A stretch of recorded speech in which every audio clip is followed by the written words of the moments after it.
I just wanted to show you if you want to make some butterflies of wafer paper and how can you do that. I've already made a few and kept to dry, and then later I will cut it off. You need cutters like this, either this one. I'm going to use this one because I love this pattern, and I have this one also, like the patchworks. Okay, so I'll just see if that's my wafer paper, so I'm going to see if it fits. If it fits, I will use the big one. Okay, perfect. Or should I just go with the small one? Let's go with the small one. It's fine. Okay, so I was doing the yellow one. These are airbrushed already.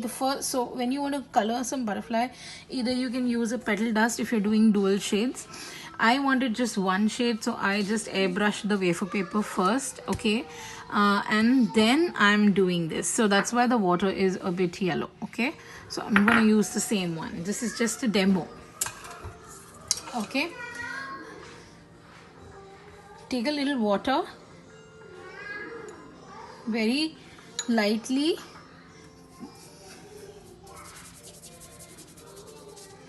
The paper will curl up because it's become little soggy.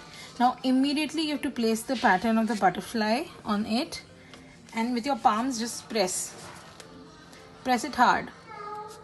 And that if you feel this side has not come properly, just gently peel it off.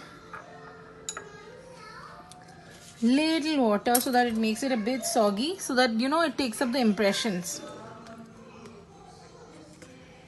And I feel the same for this side also now.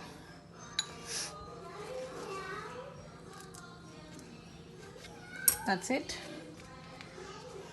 Not too much, otherwise your paper will become very soggy, that will tear. We don't want so much of water. So if you see, it's already taken the imprint. Okay, now gently peel the cutter, the wafer paper or the cutter, just separate them. Okay, I've got the design on this. I'm going to allow it to dry. Okay, after drying out, I will just cut it with a scissor.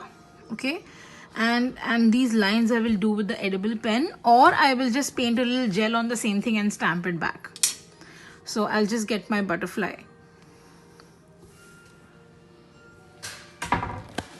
I've already done these big ones, small ones. After drying, I'll cut and then I'll show you how it looks. You can shape them now when they're wet, I mean slightly wet, or you can shape them later also just by doing a little bit water spray and put it on a butter paper or a book, like that. You have to put it on something that is non-sticky. Butter paper, it works well, and then you can use it. I just tried doing one because I don't prefer it shaping it first, because I have to do the black lines also.